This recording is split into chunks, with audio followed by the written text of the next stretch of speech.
अगर आपने पूरा साल कुछ नहीं पढ़ा है और आपके एग्जाम स्तर पर हैं, तो आपको घबराने की बिल्कुल जरूरत नहीं है, क्योंकि इस वीडियो में हम आपको कुछ ऐसे टिप्स देने वाले हैं जिनके जरिए आप थोड़े से समय में बहुत ज्यादा मार्क्स स्कोर कर सकते हैं। इसके साथ ही खास बात यह है कि इस वीडियो के जरिए आप न सिर्फ बोर्ड एग्जाम में अच्छे मार्क्स ला सकते हैं, बल्कि कॉम्पिटिटिव एग्जाम में भी अच्छे मार्क्स हासिल कर सकते हैं। तो देखते हैं वो कौन से टिप्स हैं। सबसे पहला टिप्स ये है कि आप पुराने पेपर्स लेकर नया सिलेबस देखकर थोड़ा सा रिसर्च करें और उसके बाद ही अपनी पढ़ाई शुरू करें। इस तरीके का सबसे पहला स्टेप है रिसर्च। सबसे पहले आप 5 से 10 साल तक के पेपर्स कलेक्ट करें। इसके साथ ही इन चीजों का भी ध्यान दें कि किन चैप्टर से सबसे ज्यादा सवाल और किन चैप्टर से सबसे कम सवाल पूछे जाते हैं। अब आपको इस चीज का ध्यान देना है कि किस चैप्टर से सरल सवाल आते हैं और किस चैप्टर से कठिन सवाल आते हैं। इतना करने से आपको समझ आ जाएगा कि एग्जाम के लिए क्या सबसे ज्यादा महत्वपूर्ण होता है।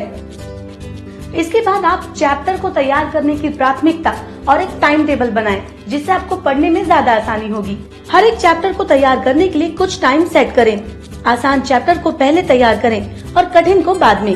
रिसर्च करने के बाद आप चैप्टर्स को तैयार करने के लिए प्रायोरिटी लिस्ट तैयार करें और हर चैप्टर को तैयार करने के लिए कुछ टाइम सेट कर दें। आप पहले उन चैप्टर्स को प्रायोरिटी दें जिनको याद करना आसान हो और जिनसे एग्जाम में सबसे ज्यादा मार्क्स के प्रश्न पूछे जाते हैं। आसान चैप्टर्स पहले तैयार करें, इससे आपका कॉन्फिडेंस लेवल बढ़ेगा। इसके साथ ही टाइम टेबल बनाने के बाद उसमें बार बार बदलाव ना करें। आप एक ही टाइम टेबल को हमेशा फॉलो करें।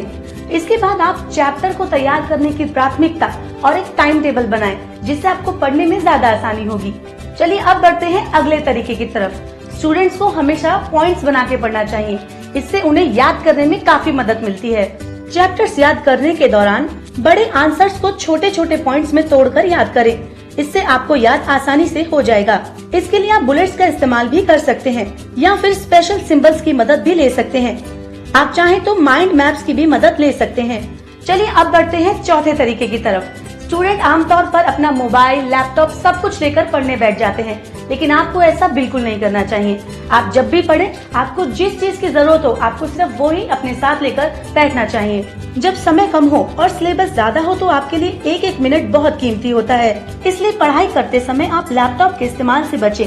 इसके साथ ही मोबाइल फोन से भी दूरी बना कर रखें और सोशल नेटवर्क वेबसाइट का इस्तेमाल तो बिल्कुल ना करें। तो चलिए अब बात करते हैं 5वें तरीके की। स्टूडेंट को भरपूर नींद और उचित आहार लेना बेहद जरूरी है, क्योंकि अगर आप सेहतमंद नहीं होंगे तो आप अच्छे से पढ़ाई नहीं कर पाएंगे। तो इसलिए आपको उचित आहार और भरपूर नींद जरूर लेनी चाहिए।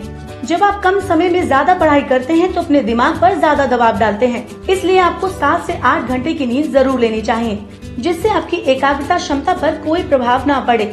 आपको भरपूर मात्रा में पानी और तरल पदार्थ का सेवन करना चाहिए। फास्ट फूड या मैदे से बना खाना बिल्कुल ना खाएं। आपको योग और मेडिटेशन भी करना चाहिए। तो ये थे कम समय में बेहतर रिजल्ट हासिल करने के इफेक्टिव तरीके। अगर आप इनको करेंगे तो आप जरूर अच्छे परिणाम हासिल कर सकेंगे। आपको ये तरीके थोड़े से कठिन जरूर लगेंगे, लेकिन थोड़े से हार्डवर्क से आप बेहतर रिजल्ट पा सकते हैं। मुझे पूरी उम्मीद है कि आप अगर ये टिप्स अपनाएंगे तो आपके नंबर भी बहुत अच्छे आएंगे। For more videos, visit School Series section of JagranJosh.com.